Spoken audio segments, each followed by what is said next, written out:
hermanos, mis hermanas, un gusto para mí poder estar en el Día del Señor, eh, una semana más compartiendo su gloriosa palabra, mis hermanos. La palabra es la que es el medio que el Señor eligió para nuestro crecimiento espiritual. Su sabiduría y su gracia es infinita. Tenemos que acercarnos a las Escrituras para encontrar consuelo y crecimiento. Yo los invito a que nos pongamos de pie para orar. Yo voy a orar por ustedes. Oren ustedes también por sí mismos para que el Señor pueda usar esta palabra con poder, pueda usar esta palabra con eficacia. Así es que pídale ahí donde usted se encuentra al Señor, pídale discernimiento, pídale entendimiento y sobre todo pida que su espíritu hoy trabaje en su corazón. Señor, en esta mañana abrimos tu palabra, creyendo que aquí estás tú, que en tu nombre hoy nos hemos reunido, que en tu nombre hoy hemos celebrado, hemos cantado, hemos adorado, compartimos el pan en tu nombre, Señor, y creemos que tu presencia dentro y fuera de nosotros está siempre, Señor, pero que especialmente cuando tu pueblo se reúne, Señor, tú traes claridad, traes, Señor, un espacio especial para que nuestros oídos espirituales sean abiertos y podamos comprender tu palabra, Señor. Así es que yo te pido muy especialmente que en esta hora mis hermanos puedan tener atención, puedan tener enfoque, que no pierdan un centímetro, Señor, de la bendición que tienes para ellos. Eso pedimos en tu nombre, Señor. Amén y amén. Y ustedes dirán, ¿y por qué se puso a orar hoy por nosotros? Cosa que no hace siempre. Si algunos que son más atentos y más curiosillos se darán cuenta, no siempre inicio los tiempos de enseñanza haciendo una oración por ustedes o pidiéndoles a ustedes que oren por sí mismos. Sí lo hago en privado, pero no siempre se los pido. Pero cuando vamos a tocar temas como los de hoy, mis hermanos, yo necesito una doble, triple y todo para arriba de asistencia del Señor y de atención de cada uno de ustedes. Porque, mis hermanos, hay temas que lastimosamente dividen al pueblo del Señor. Hay temas que generan polarización, que generan extremismos dentro del pueblo del Señor. Hoy yo voy a tocar uno de esos temas. Y por eso le necesito hoy mucho la asistencia del Señor, más allá de cualquier capacidad humana, la asistencia del Señor, para que podamos comprender no un extremo ni el otro. Yo no voy a defender ninguno de los dos extremos. Yo lo que quisiera es abrir la palabra del Señor y que el Señor nos dé entendimiento. ¿Y qué tema es ese?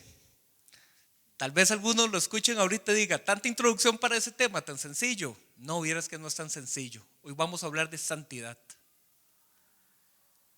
Y es un tema que aunque podría parecer para algunos muy básico, muy de escuelita dominical, como me gusta a mí decir, mis hermanos, este tema de la santidad divide al pueblo de Dios. Porque por un lado hay un extremo que tradicionalmente se le suele llamar el extremo legalista, donde entonces entienden la santidad como una serie de rutinas, una serie de actos de no hacer. Entonces el santo ante el Señor, aquel que expresa públicamente una condición de santidad, es el cristiano que no hace X, Y, Z y un gran etcétera para abajo. Entonces una visión de santidad muy tradicional que ha surgido dentro de las filas del cristianismo es entender la santidad como un apartarse del mundo. ¿Y cómo es que me aparto del mundo? No haciendo esto, aquello y lo otro. Ese es un extremo. El otro extremo, irse al otro lado, es más bien aquellos cristianos que dicen, en este mundo de pecado, sujetos todavía a un cuerpo carnal que es débil y que es fácilmente tentable. Yo vivo en libertad, allá usted que se quiera poner una camisa de fuerza con su vida. El Señor me ha salvado y en su gracia nunca recibiré condenación. Así es que me voy al otro lado, al que llamaremos la visión liberal. Y en la visión liberal no me importa que me tachen de que manifiesto conductas como el mundo, manifiesto lenguaje como el mundo, manifiesto externamente actitudes que alguien podría decir, esa persona no es creyente, y la persona va a sacar pecho y va a decir, ¿cómo que no? Claro que sí, tantos años tengo de ser cristiano, pero no expresa en su vida ningún proceso al que podríamos llamar camino de santidad. No lo expresa y está tranquilo y tranquila, vive bien, la conciencia no le mortifica, porque tomó una postura que entiende que de por sí en este mundo, a como estamos, mejor vivo tranquilo, en libertad. El otro lado, como lo dije hace un rato, más bien dice todo lo contrario. Uy, en este mundo, para que el Señor me libre de tentación, yo me aparto. Y vamos a ver entonces de esos dos grandes extremos qué nos indica la Escritura y a qué nos llama la Escritura. Les dejo un par de preguntas, no les responda verbalmente, piénselas en su interior. En lo que usted ha recibido de enseñanza en su vida, ¿qué es lo que tradicionalmente ha entendido que significa ser santo? Piénselo. ¿Qué es lo que usted ha entendido que significa ser santo? Segunda pregunta. ¿Cuáles prácticas o cuáles conductas se han considerado como una expresión de santidad entre el cristianismo? ¿Cuáles prácticas o cuáles conductas se han considerado como una expresión de santidad entre el cristianismo? Hay un autor que usa un juego de palabras, es un pastor argentino que usa un juego de palabras que a mí particularmente me gusta como una forma de entender este tema, y él dice que los cristianos hemos asumido una santidad de omisión. Él llama una santidad de omisión a una santidad del no hago. Omisión es cuando uno no hace algo. Entonces, soy santo porque no hago esto. Y en la otra frase que él utiliza es que la propuesta de Jesús es una santidad de acción. No es lo que no haces, es lo que sí haces, lo que manifiesta tu proceso de santidad delante del Señor. Así es que, teniendo esto en cuenta, vamos a hoy guiar este tema basándonos en Primera de Pedro. Los invito a que podamos ir ahí a Primera de Pedro capítulo 1. Primera de Pedro capítulo 1. Mientras usted lo va buscando, mis hermanos, este libro que es una epístola, es decir, una carta que Pedro en su autoridad apostólica dirige a un grupo de cristianos. No hay una fecha exacta ni precisa, pero se considera que este libro fue escrito y difundido entre el año 60 y el año 64 de nuestra era. ¿Okay? Considerando entonces que estamos cerrando el 2023, vamos a estar estudiando un texto del año entre el 60 y el 64. Hay 20 siglos de diferencia entre nuestro hoy y lo que vamos a estudiar ahorita, pero el pecado en nosotros sigue siendo el mismo, mis hermanos. Por eso es que esta palabra y esta exhortación de Pedro sigue siendo palabra de Dios para nosotros hoy también. ¿Están conmigo? 1 Pedro capítulo 1. Vean lo que dice el texto, versículo 1. ¿Ok? Vean lo que dice: Pedro, apóstol de Jesucristo, a los elegidos, extranjeros dispersos por Ponto, Galacia, Capadocia, Asia y Bitinia. Esos son nombres de lugares que a lo mejor a nosotros no nos dicen mucho. Bueno, esto es lo que en esa época se conocía como Asia Menor. ¿Se acuerda cuando estudiamos el libro del Apocalipsis? Esa era la zona en donde las 7 cartas del Apocalipsis también se dirigían. ¿Y por qué? ¿Qué tenía de especial esa zona? ¿Por qué Asia Menor? Por ejemplo, Éfeso estaba en Asia Menor, Galacia estaba en Asia Menor, que son lugares a los que hay libros del Nuevo Testamento dirigidos ahí. ¿Qué tenían de especial? ¿Por qué los libros del Nuevo Testamento no dicen a los santos en Jerusalén? No, está dirigido a otras zonas. ¿Por qué? Porque estas eran las zonas de cosecha. Aquí era donde el campo misionero de los primeros cristianos se había dirigido al pueblo expatriado de Jerusalén, viviendo fuera de Israel, pero también a los gentiles que se habían convertido al cristianismo.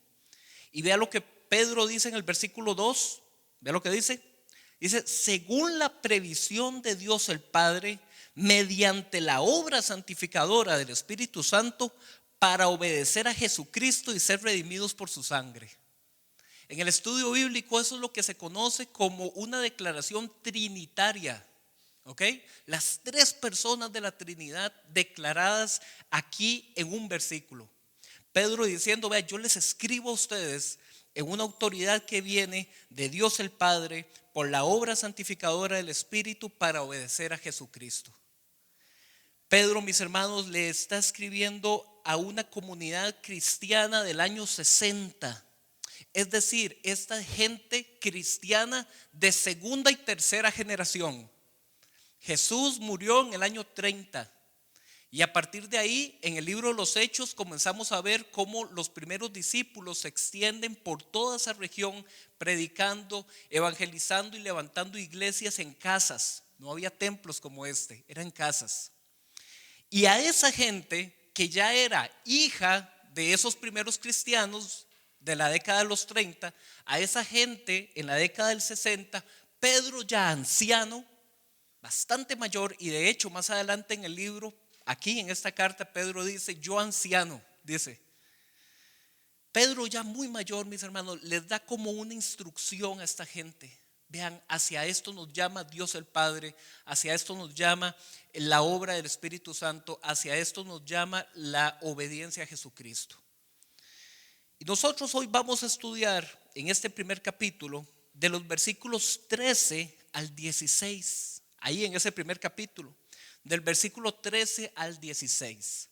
Pero vean cómo inicia el versículo 13. Dirija su atención al versículo 13. ¿Qué dice? ¿Cómo inicia? ¿Cuál es la primera frase? No, la primera frase, por tanto, o por eso, dice alguna otra versión. Cuando uno encuentra eso en la Biblia, mis hermanos, uno tiene que regresar. ¿Ok? Antes de comenzar a leer eso, uno tiene que regresar. Entonces nosotros ya leímos el versículo 1 y 2, que es lo que se conoce como el saludo de la carta. Y vamos a estudiar el versículo 13 al 16, pero dice un por tanto, un por eso. Por un tema de tiempo, yo no me voy a meter en esos 10 versículos para arriba. Se los dejo a ustedes de tarea que lo puedan estudiar con mayor detenimiento. Pero vean un poquito lo que dicen, así por encimita. Ve el versículo 3, lo que dice. ¿Están conmigo? Versículo 3. Alabado sea Dios, Padre de nuestro Señor Jesucristo, por su gran misericordia. Nos ha hecho nacer de nuevo mediante la resurrección de Jesucristo, para que tengamos una esperanza viva y recibamos una herencia indestructible, incontaminada e inmarchitable. Tal herencia está reservada en el cielo para ustedes. Y sigue ahí los versículos. Pedro está introduciendo el tema y les dice, vean, en Jesús, en el poder de su resurrección, nosotros hemos recibido de parte de Dios un nuevo nacimiento. Como dice esa canción tan bonita y tan popular hace unos años, soy nueva criatura, lo declara la Escritura. A eso se refiere esto. En Jesús nosotros hemos recibido un nuevo nacimiento. Y dice Pedro, y esto nos asegura una esperanza viva de una herencia incorruptible que recibiremos en el Señor. Y él comienza a decir, vean, ustedes no son los mismos. Desde que ustedes han venido a la fe en Cristo Jesús, aunque externamente nos veamos igual, por dentro no somos los mismos. El Señor nos ha dado un nuevo nacimiento. ¿Se acuerdan aquella conversación entre Pedro y Nicodemo? Entre Jesús y Nicodemo, cuando Jesús le dice: Nicodemo, te es necesario nacer de nuevo. Nicodemo le dice: ¿cómo un hombre adulto va a volver a entrar en el vientre de su madre? Él estaba entendiendo las cosas, como dice la Escritura, naturalmente. No las estaba discerniendo por el Espíritu. ¿Por qué? Porque no podía. La palabra espiritual se discierne por el Espíritu para aquellos en los que el Espíritu habita. Y por eso Pedro escribe esta carta a ustedes que ya han recibido de parte de Dios un nuevo nacimiento, a ustedes que ya han recibido el Espíritu Santo en su vida. A ustedes les escribo porque ustedes sí pueden discernir estas palabras. Y Pedro comienza a desarrollar este tema. Incluso vea lo que dice el versículo 10, ahí un poquito más abajo. Les habla y les dice: ¿saben qué? Vean, los profetas en el Antiguo Testamento, dice, los profetas que anunciaron la gracia reservada para ustedes, estudiaron y observaron esta salvación. Dice, vean, los profetas, ellos hablaban de la salvación que iba a venir, del nuevo pacto que iba a venir, y eso era para ustedes. Versículo 11. Querían descubrir qué tiempo y cuáles circunstancias se refería el Espíritu de Cristo que estaba en ellos, cuando testificó de antemano acerca de los sufrimientos de Cristo y de la gloria que vendría después de estos. A ellos, a los profetas, se les reveló que no estaban sirviendo a sí mismos, sino que les servían a ustedes. Hablaban de las cosas que ahora les han anunciado los que predicaron el Evangelio por medio del Espíritu Santo enviado del cielo. ¿Lo ven? Aún los mismos ángeles anhelan contemplar esas cosas, dice Pedro. Pero lo que ha pasado en ustedes es algo tan maravilloso que aún los ángeles de Dios se maravillan de lo que está sucediendo en el pueblo del Señor. Por tanto, ahora sí, versículo 13. Por tanto, o por esto, o por lo anterior, por todo esto tan hermoso que Cristo Jesús hizo, por el mandato de Dios Padre y por la obra del Espíritu Santo, por eso, versículo 13, dice la versión que yo estoy estudiando, que es la Nueva Versión Internacional, dice: dispónganse para actuar con inteligencia. Reina Valera lo dice de una forma más poética. ¿Qué dice Reina Valera? Ceñirse los lomos. Y entonces uno dice: ¿qué es ceñirse los lomos en general?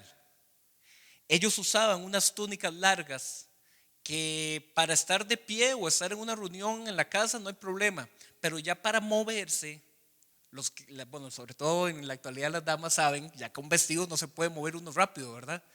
Entonces ellos tomaban el centro de la túnica, lo enrollaban para el frente hacia su cintura, por la zona del ombligo, para no decir otra palabra, para no decir panza.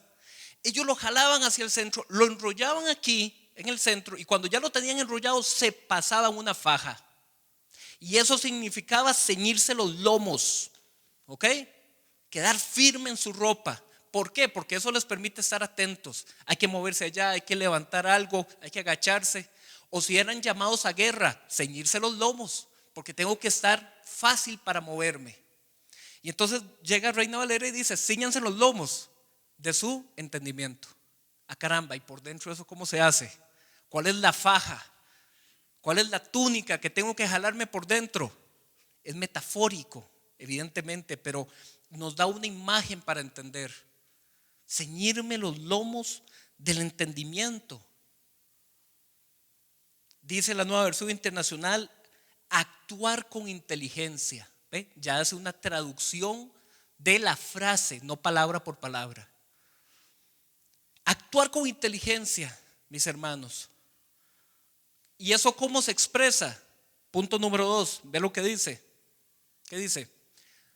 Reina Valera dice: sean sobrios.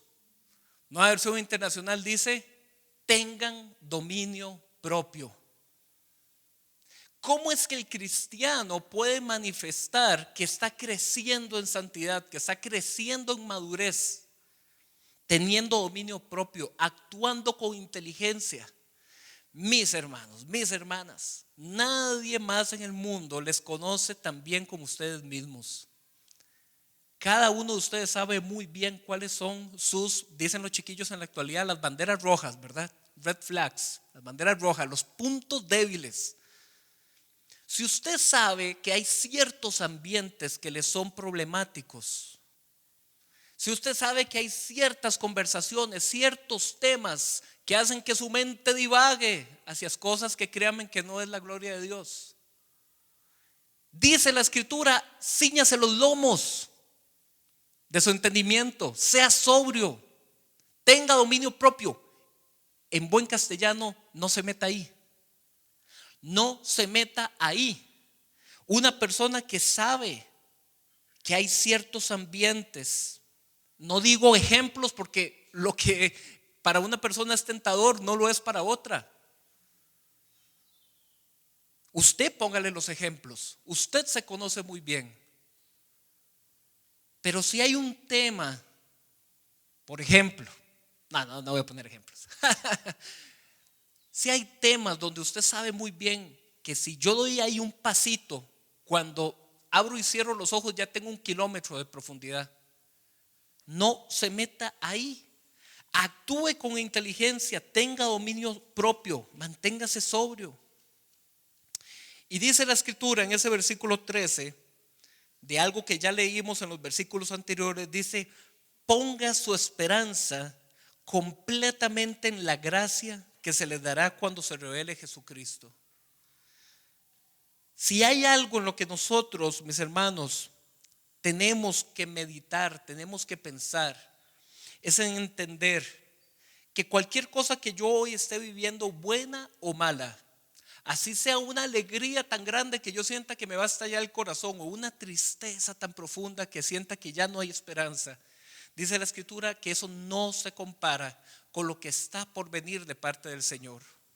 Nosotros tenemos que poner nuestra mente, nuestra atención, lo que el Señor tiene preparado para nosotros, mis hermanos, no se compara a esta realidad. Nosotros hace una semana estuvimos viendo el tema del maná, ¿se acuerdan? El maná en el libro del Éxodo. Y el maná en el desierto era una situación intermedia.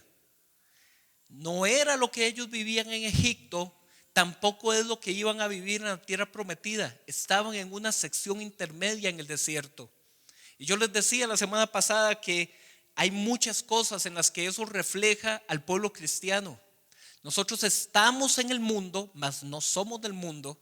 Y dice que somos ciudadanos de un reino celestial, que aún no se ha revelado en nosotros lo que llegaremos a ser.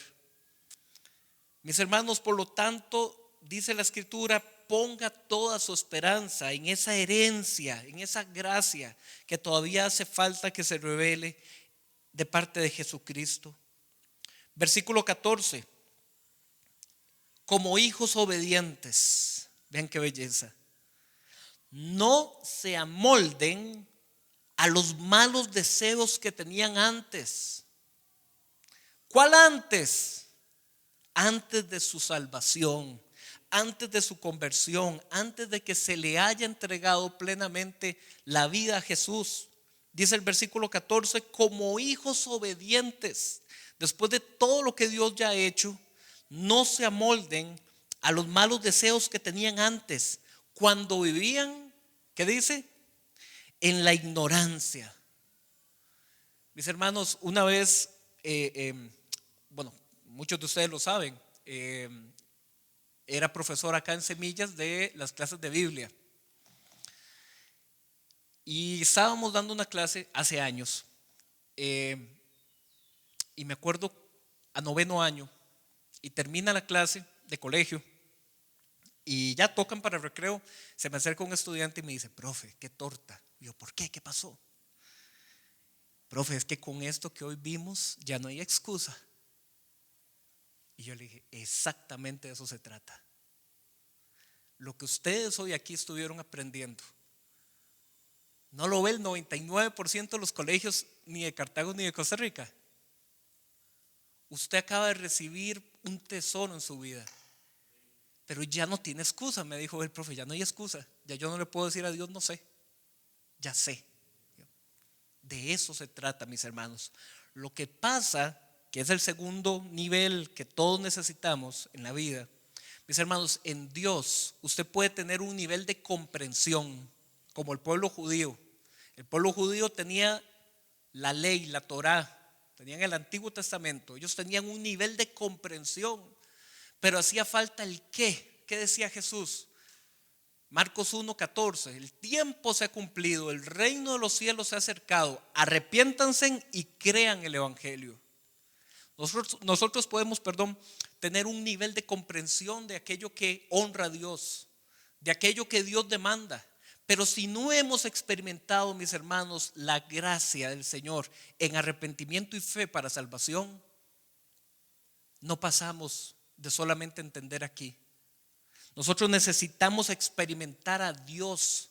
Por eso, como lo veíamos la semana pasada, Jesús en Juan capítulo 6 decía: sus antepasados comieron el pan del cielo y perecieron. Yo soy el verdadero pan que desciende del cielo, el que da vida eterna. Mis hermanos, hay una sed, hay un hambre espiritual que no lo quita nada salvo el Señor. Y eso se tiene que experimentar, y cuando eso se prueba, nada se compara. Nada se compara. ¿Qué es la santidad sino la búsqueda de Señor? Ahora que yo te he probado, ahora que yo te he experimentado, quiero más de ti. Quiero más de ti. Como hijos amados, no se amolden a los malos deseos que antes tenían cuando vivían en ignorancia. Ya no vivimos en ignorancia. Tenemos la luz del evangelio. Versículo 15. Más bien, sean ustedes santos en todo lo que hagan. No dice aquí, mis hermanos, sean santos en el ministerio, sean santos cuando sirven en la iglesia, sean santos en todo lo que hagan. Dice la Reina Valera: sean santos en toda vuestra manera de vivir. No hay espacios, mis hermanos, para que podamos dividir como un armario a la gaveta del domingo y la gaveta del lunes a viernes y la gaveta del sábado en la noche. Y ahí escojo la ropa que me voy poniendo. Entre semana vivo de una forma, fin de semana vivo de otra. Mira, el domingo en la mañana saco este traje y me pongo. No hay lugar para el compartimiento de cosas.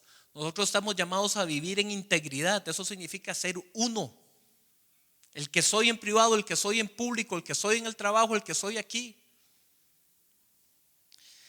La santidad, mis hermanos, no se refiere a que nosotros podamos establecer tiempos, lugares y momentos en los que me comporto de una forma y donde me comporto de otra.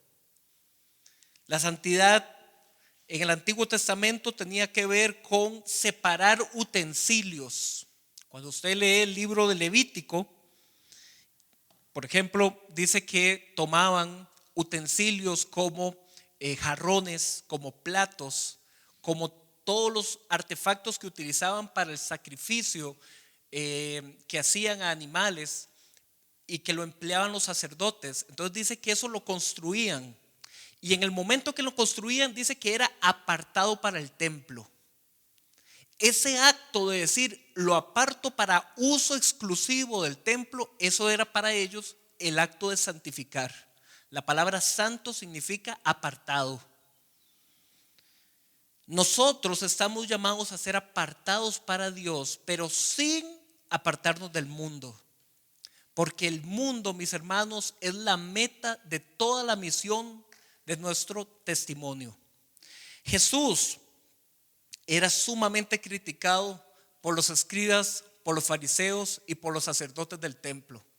¿Y por qué lo criticaban dentro de los muchos temas? Porque Jesús comía y bebía, así dice la escritura, con pecadores. Para el pueblo judío, sentarse a la mesa y compartir los alimentos era una forma de poder establecer relación. Sentarse, compartir la comida, partir el pan, eso era un símbolo de que tengo relación con esta persona. Me identifico contigo, te veo mi amigo, te doy confianza, comamos juntos. Y de pronto aquí hay uno al que la gente lo tiene como profeta de Dios, sentándose con pecadores. Y decían, si él se sienta con pecadores es porque es pecador. Mis hermanos, desde esa época hasta el hoy, nosotros seguimos con la tendencia de juzgar por las apariencias. Y entonces hemos restringido que santidad es un testimonio público. Bueno, sí lo es en cierta forma, pero es un testimonio de lo que ya eres por dentro. Jesús en el Sermón del Monte, el cual tuvimos la oportunidad de predicar a principios de año, recuerdan que él decía que su justicia, esto está en Mateo 5:20, que su justicia sea superior a la de los escribas y fariseos. Jesús nos llama repetidamente: busquen al Padre que está en lo secreto y hagan brillar su luz delante de los hombres. ¿Ven? Primero busco a Dios en lo secreto y luego hago brillar mi luz delante de los demás. Dice, para que los demás vean y alaben a su Padre que está en los cielos. Claro que estamos llamados a dar un testimonio público, pero es un testimonio no de hipocresía, es un testimonio de lo que ya has buscado en lo secreto, lo que eres por dentro. Versículo 16, como está escrito: sean santos porque yo soy santo. Esa frase que en sus Biblias suele aparecer entre comillas o con algún tipo de letra en cursiva o algo, eso lo que significa es que es una frase tomada de un versículo del Antiguo Testamento. Eso es lo que significa. Pedro aquí les está recordando a ellos: esta actitud de Dios no se la está inventando con Jesús, es un llamado que viene del Antiguo Testamento. Pero cuando uno se va al Antiguo Testamento a buscar dónde viene esta frase, se da cuenta que aparece en el libro del Levítico. Y se da cuenta que aparece es justamente en el contexto de los animales impuros y los animales puros. Se da cuenta que aparece en el contexto de la impureza por tocar a un muerto y la pureza ritual que había que mantener. En el Antiguo Testamento la santidad tenía que ver con abstenerse a ciertas cosas. Pero nosotros, ¿qué pasa con nosotros? Que ya no estamos bajo esas normas civiles que tenía el pueblo de Israel, ni tampoco estamos bajo las normas de purificación ritual que tenía el pueblo de Israel. ¿Cómo podemos entender este llamado de ser santo porque Dios es santo? Ya no bajo un tema de ley, sino bajo un tema de la gracia y el evangelio. Y vamos a irnos a Romanos capítulo 6. Es muy importante, vayamos todos. Romanos capítulo 6, verso 1.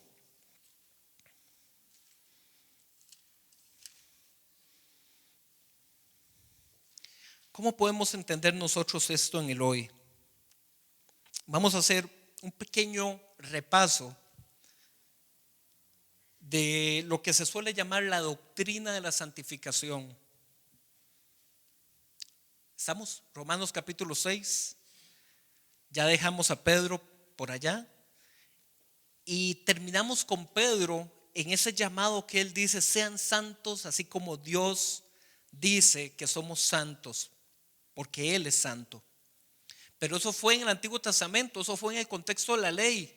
Y para nosotros hoy, vámonos a Romanos capítulo 6. ¿Están conmigo? Voy a leer desde el final del 5. Recordemos que la Biblia originalmente fue escrita toda de tirón, sin capítulos, ¿verdad? Vean lo que dice el 5:20 y luego leemos el 6. Dice: en lo que atañe a la ley, esta intervino para que aumentara la transgresión, pero allí donde abundó el pecado, sobreabundó la gracia, a fin de que, así como reinó el pecado en la muerte, reine también la gracia que nos trae justificación y vida eterna por medio de Jesucristo nuestro Señor. ¿Qué concluiremos? ¿Que vamos a persistir en el pecado? para que la gracia abunde? De ninguna manera. Nosotros que hemos muerto al pecado, ¿cómo podemos seguir viviendo en él? ¿Acaso no saben ustedes que todos los que fuimos bautizados para unirnos con Cristo Jesús, en realidad fuimos bautizados para participar en su muerte? Por tanto, mediante el bautismo fuimos sepultados con él en su muerte, a fin de que, así como Cristo resucitó por el poder del Padre, también nosotros llevemos una nueva vida. En efecto, si hemos estado unidos con él en su muerte, sin duda también estaremos unidos con él en su resurrección. Sabemos que lo que antes éramos fue crucificado con él para que nuestro cuerpo pecaminoso perdiera su poder, de modo que ya no siguiéramos siendo esclavos del pecado, porque el que muere queda liberado del pecado.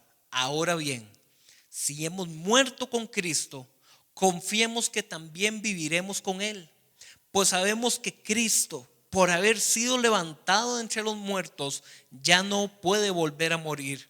La muerte ya no tiene dominio sobre él. En cuanto a su muerte, murió al pecado una vez y para siempre. En cuanto a su vida, vive para Dios. De la misma manera, también ustedes considérense muertos al pecado, pero vivos para Dios en Cristo Jesús. Por lo tanto, y aquí es donde viene lo que hay que entender, lo que tenemos que subrayar para nuestra vida. No permitan ustedes que el pecado reine en su cuerpo mortal, ni obedezcan a sus malos deseos. Pregunta del millón: ¿sobre quién recae la acción que nos piden en el versículo 12? ¿Cierto? Vuélvalo a leer. Si no le quedó clarita, vuélvalo a leer. El apóstol Pablo en todo este capítulo de Romanos viene hablando, vean, en la ley. Los que están sujetos a la ley están bajo esa transgresión, de esa muerte del pecado. En Jesús, si nosotros hemos resucitado en esa vida nueva de Jesús, entonces Dios nos da la posibilidad, mis hermanos, de tener una vida nueva. Hay un combo, o por lo menos a mí me gusta explicarlo de esta forma, porque realmente es un tema que se las trae muy bonito en la Biblia. Pero a mí me gusta verlo como un combo, como cuando uno está en un restaurante de esos que usted dice, quiero una cosa, quiero comerme una cosa, pero le dicen en el restaurante, no, es que ese producto que usted quiere viene con esto, porque es un combo.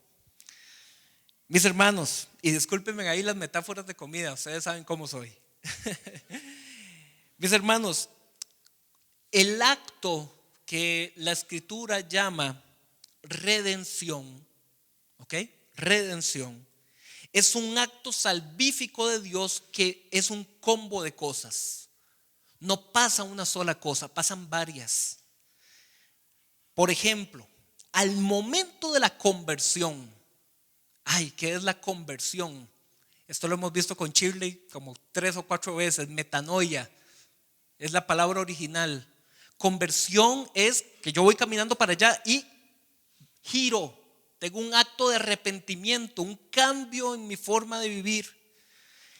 En ese momento de la conversión, que es lo que nosotros llamamos el arrepentimiento, en ese momento, mis hermanos, nosotros recibimos de parte del Señor la fe que salva. Es un combo. Usted dice, pero ¿cuándo pasó? Es un acto del Señor.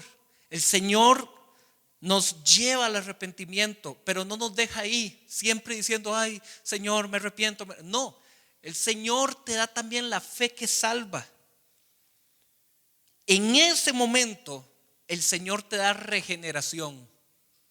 La regeneración significa nacer de nuevo. ¿Se acuerdan lo que dije? Jesús y Nicodemo, te es necesario nacer del Espíritu para que puedas ver el reino de Dios.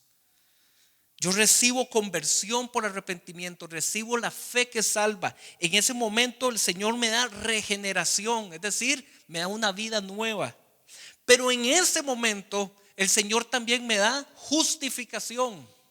La justificación en el libro de Romanos lo que significa es que yo era culpable, era reo de muerte. Yo de parte del Señor lo que merecía era condenación y el Señor me justifica. Y el Señor me dice, por los méritos de la cruz de Cristo, en su gracia, lo que tú no podías hacer, que era recibir perdón, Cristo te da perdón. Y Cristo se pone, dice la Escritura, como abogado delante del Padre y le dice, aquella, trátalos como si fuera yo. Y el Señor, por sus méritos en la cruz, nos da perdón. Eso es lo que se llama justificación. Pero el combo no termina ahí. Usted podría decir, qué bonito, todo lo que Dios ha hecho por mí, pero hizo algo más. Dice la Escritura que el Señor te adopta, te hace hijo. Porque el acto de la justificación y redención se hacía con esclavos. De ahí viene la palabra. A los esclavos usted los podía comprar y los redimía. Entonces él le decía, tú eras esclavo, yo pago el precio, viva, vaya, tranquilo. Usted queda libre, te redimí y te justifiqué. Usted ya no es reo de muerte, te dejo que vivas, vaya. No, el Señor no hace eso. El Señor llega y hace todo eso y te dice, venga, usted ahora es de mi familia, usted es hijo mío. Mis hermanos, todo eso es un combo. Todo eso es un combo. Es la gracia del Señor llegando a nuestra vida como un río. El río del Señor que fluye para salvación. El Señor nos da fe para amarlo, nos adopta, nos justifica, nos redime, nos regenera. Todo eso, mis hermanos, es la doctrina de la salvación. Todo eso está pasando en Cristo Jesús. Esa es la belleza del Evangelio. Pero el problema es que muchas veces nos quedamos ahí. Y aquí entramos la responsabilidad de los que enseñamos, porque muchas veces nos quedamos ahí. Nos quedamos solamente con un mensaje evangelístico. Vea todo lo lindo que el Señor puede hacer por tu vida. Y nos hace falta, mis hermanos, profundizar en lo siguiente que la Escritura habla. Esa es la santificación. Si todo lo anterior, hermosísimo de parte del Señor, todo lo anterior fue obra de gracia. Es Dios el autor y consumador de la fe en Jesús para salvarnos. Pero en ese momento en que yo invito a ese que era esclavo y le digo, tú ya eres libre, tú eres una nueva criatura, ven y te hago mi hijo, mi hija. Ahí, mis hermanos, en ese momento comienza nuestra parte de responsabilidad en la vida de fe. Ahí es donde entra que cada uno de nosotros tiene que, versículo 12, a esto estamos llamados. Vea lo que dice. Por todo lo anterior, todo lo que hemos explicado. Versículo 12, Romanos 6. Por lo tanto, no permitan ustedes que el pecado reine en su cuerpo mortal. Ustedes ya no pueden nada más llegar un día y decir, ¿sabe qué? Me rindo. He luchado con esta tentación o he luchado con este pecado 5, 10, 15, los años que sean. ¿Saben qué? La verdad es que el que me quiera que me acepte. Y así soy yo. Y ya yo lo intenté, fui a cursos, a terapias, a de todo, y aquí vuelvo y caigo. Y aquí estoy, el que me quiera que me acepte, así soy. No. Mis hermanos, nosotros en el Espíritu Santo de Dios, bueno, me faltó esa, la llenura del Espíritu Santo. Efesios capítulo 5, sean pues llenos del Espíritu Santo. Eso pasa en el momento de la salvación. Mis hermanos, nosotros tenemos de parte del Señor los recursos disponibles para vencer pruebas, vencer tentaciones y entregarnos a una vida en santidad. Dice el versículo 12, no obedezcan a sus malos deseos. Lo mismo que vimos en Pedro. Versículo 13. No ofrezcan los miembros de su cuerpo al pecado como instrumentos de justicia. Al contrario, ofrézcanse más bien a Dios como quienes han vuelto de la muerte a la vida presentando los miembros de su cuerpo como instrumentos de justicia. Así, el pecado no tendrá dominio sobre ustedes, aunque ya no están bajo la ley, sino bajo la gracia. Mis hermanos, en este proceso al que llamamos santificación, no podemos sucumbir en lo que muchas veces pasa, en que tal vez no superamos las pruebas tan rápido como quisiéramos. Mis hermanos, la santificación es un proceso a lo largo de toda la vida, toda la vida. Así es que no tenemos que darnos por vencidos, no podemos desmayar. Ay, es que yo he luchado con esto. Ay, ¿cuánto has luchado? 8 meses he luchado. Sigamos adelante, porque cada uno de nosotros, mis hermanos, tiene su propia lucha. Para unos va a durar el tiempo que el Señor lo tenga previsto, para otros va a durar otro tiempo, y para otros, mis hermanos, va a alargarse a causa de nuestra necedad. Así, perdón que lo diga así, no quiero ofender a nadie, pero es así. En muchos, la bendición que ya está dada por Dios, pero nosotros no estiramos y nos quedamos diciendo: yo conozco un mejor camino que el que Dios me propone. Yo conozco otra alternativa, no la que Dios me propone. Y alargamos, mis hermanos, por nuestra necedad las bendiciones que el Señor ya tiene para con nosotros. Versículo 15, de mis versículos favoritos. Vea cómo dice la Nueva Versión Internacional. ¿Qué? ¿Verdad? El signo de pregunta. La Reina Valera dice: ¿qué pues? ¿Verdad? Entonces, ¿quedó claro o no quedó claro? Entonces, ¿qué? ¿Vamos a pecar porque no estamos ya bajo la ley, sino bajo la gracia? De ninguna manera. ¿Acaso no saben ustedes que cuando se entregan a alguien para obedecerlo, son esclavos de aquel a quien obedecen? Claro que lo son, ya sea del pecado que lleva a muerte o de la obediencia que lleva a justicia. Y aquí es donde entra lo más lindo: el Señor te liberta, pero te adopta. Y ahora en amor somos esclavos en aquel, pero en amor. Por eso el apóstol Pablo decía: esclavo de Cristo soy. Esclavo de Cristo soy. Que nuestras Biblias han traducido como siervo, pero la traducción más exacta es esclavo de Cristo, no siervo de Cristo. Pero es una esclavitud en amor, mis hermanos. Versículo 17. Pero gracias a Dios, que aunque antes eran esclavos del pecado, ya se han sometido de corazón a la enseñanza que les fue transmitida. En efecto, habiendo sido liberados del pecado, ahora son ustedes esclavos de la justicia. Hablo en términos humanos, por las limitaciones de su naturaleza humana. Antes ofrecían ustedes los miembros de su cuerpo para servir a impureza, que lleva más y más a la maldad. Ofrézcanlos ahora para servir a la justicia, que lleva a la... Y hermanos, sí, vamos juntos, sí, que lleva a la santidad, o para servir a la justicia. Versículo 20. Cuando ustedes eran esclavos del pecado, estaban libres del dominio de la justicia. ¿Qué fruto cosechaban entonces? Cosas que ahora los avergüenzan y que conducen a la muerte. Pero ahora que han sido liberados del pecado y se han puesto al servicio de Dios, cosechen la santidad que conduce a la vida eterna. Porque la paga del pecado es muerte, mientras que la dádiva de Dios es vida eterna en Cristo Jesús, Señor nuestro. ¿Ok? Mis hermanos, vean todo este capítulo 6. Qué belleza de capítulo. Y cómo termina diciéndonos: vean, todo esto, el evangelio, la salvación, cómo hemos sido liberados, es para que cosechen santidad que conduce a vida eterna.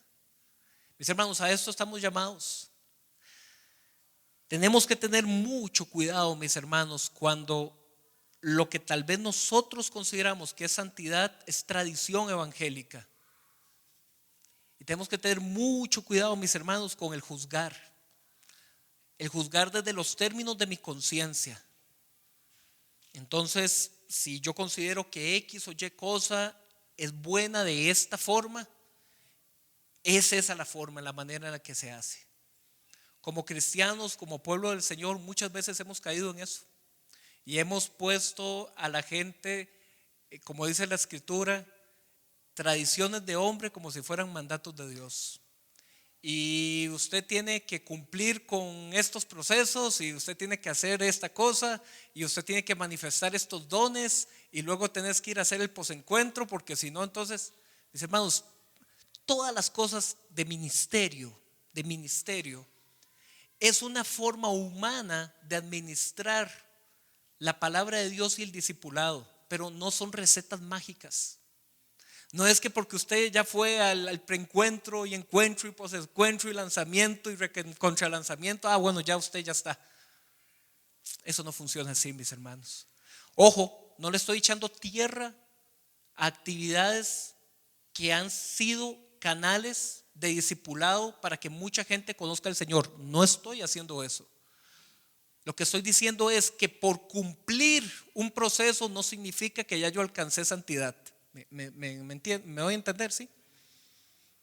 Porque esto, mis hermanos, es la esencia del Evangelio y tiene que ser buscada por cada uno de nosotros. ¿Cuánto tiempo? Toda la vida. Toda la vida. Amén, mis hermanos. No hace falta que vayan a esta que voy a leer ya para finalizar, pero ahí se los dejo de tarea. Ahí mismo en Pedro sigue explicando este tema. Y llega un momento donde Pedro agarra un pasaje del Antiguo Testamento y lo transforma para la iglesia. Está en 1 Pedro capítulo 2, versículo 9.